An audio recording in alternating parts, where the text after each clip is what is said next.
കാത്തിരിപ്പിന് വിരാമമാവുകയാണ്. വന്ദേ ഭാരതിന്റെ ആദ്യ സ്പെഷ്യൽ സർവീസിന് നാളെ രാവിലെ 10:30 പ്രധാനമന്ത്രി ഫ്ലാഗ് ഓഫ് ചെയ്യും.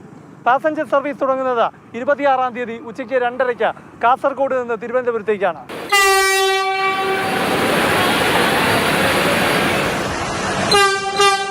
കേന്ദ്ര രഹസ്യാന്വേഷണ വിഭാഗത്തിന്റെയും SPGയുടെയും പോലീസിന്റെയും പൂർണ്ണ നിയന്ത്രണത്തിലാണ് തലസ്ഥാന നഗരം.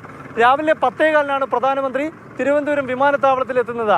അവിടെ നിന്ന് സുരക്ഷാ ഏജൻസികൾ നിശ്ചയിച്ച റൂട്ട് പ്രകാരം പാളയം പനവിള ജംഗ്ഷൻ വഴി ഇവിടെ റെയിൽവേ സ്റ്റേഷന് മുന്നിലേക്ക് എത്തും. റെയിൽവേ സ്റ്റേഷന് മുന്നിലെത്തുന്ന പ്രധാനമന്ത്രി സ്റ്റേഷനുള്ളിലാണ് വന്ദേ ഭാരതിന്റെ ഫ്ലാഗ് ഓഫ് ചടങ്ങുകൾ നടക്കുന്നത്.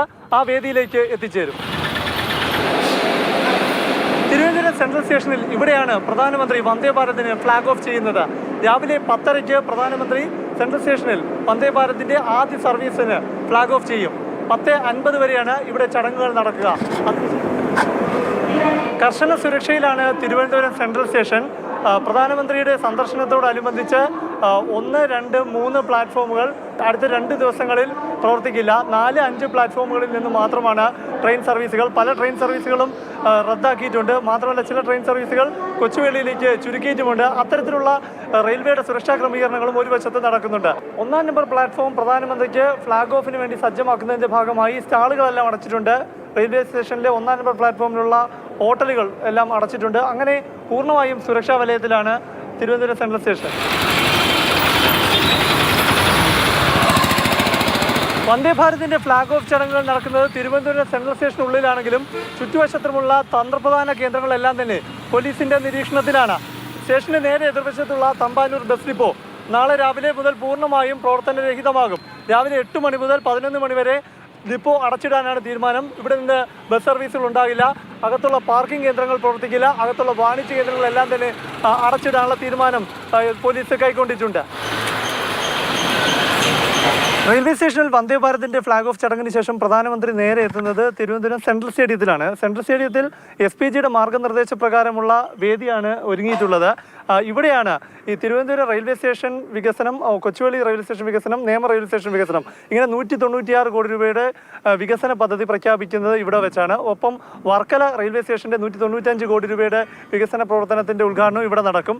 ഡിജിറ്റൽ സയൻസ് പാർക്കിൻ്റെ ഉദ്ഘാടനം, കൊച്ചി വാട്ടർ മെട്രോയുടെ ഉദ്ഘാടനം, ഇങ്ങനെ വികസന പദ്ധതികളുടെ ഉദ്ഘാടനം എല്ലാം നടക്കാൻ പോകുന്നത് ഇവിടെ സെൻട്രൽ സ്റ്റേഡിയത്തിലാണ്.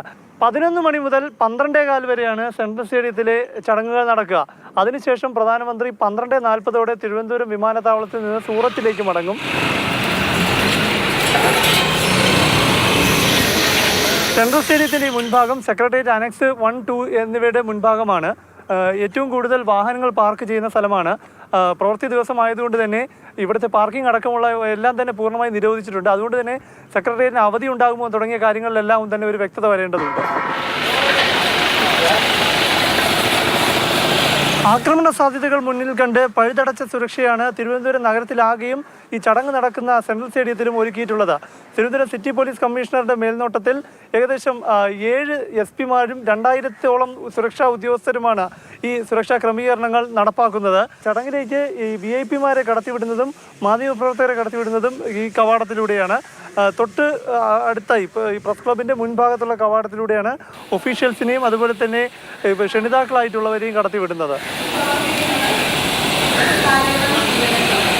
സുരക്ഷാ വിന്യാസം സംബന്ധിച്ച പോലീസിൻ്റെ പദ്ധതികളെല്ലാം തന്നെ പുറത്തായ സാഹചര്യത്തിൽ വീണ്ടും പുതിയ സുരക്ഷാ പ്ലാനുകൾ തയ്യാറാക്കിയാണ് നടപ്പാക്കിയിരിക്കുന്നത്. മാത്രമല്ല പ്രധാനമന്ത്രിക്ക് നേരെ ആക്രമണ സാധ്യതയുണ്ടെന്ന ഭീഷണികൾ ഇതെല്ലാം കണക്കിലെടുത്തുകൊണ്ട് കർശനമായ പഴുതടച്ച സുരക്ഷ തന്നെയാണ് ഒരുക്കിയിരിക്കുന്നത്. അതുകൊണ്ട് തന്നെ പലയിടത്തും ഈ ഒരുക്കങ്ങൾ ചിത്രീകരിക്കാൻ മാധ്യമങ്ങൾക്ക് വിലക്കും ഏർപ്പെടുത്തിയിട്ടുണ്ട്.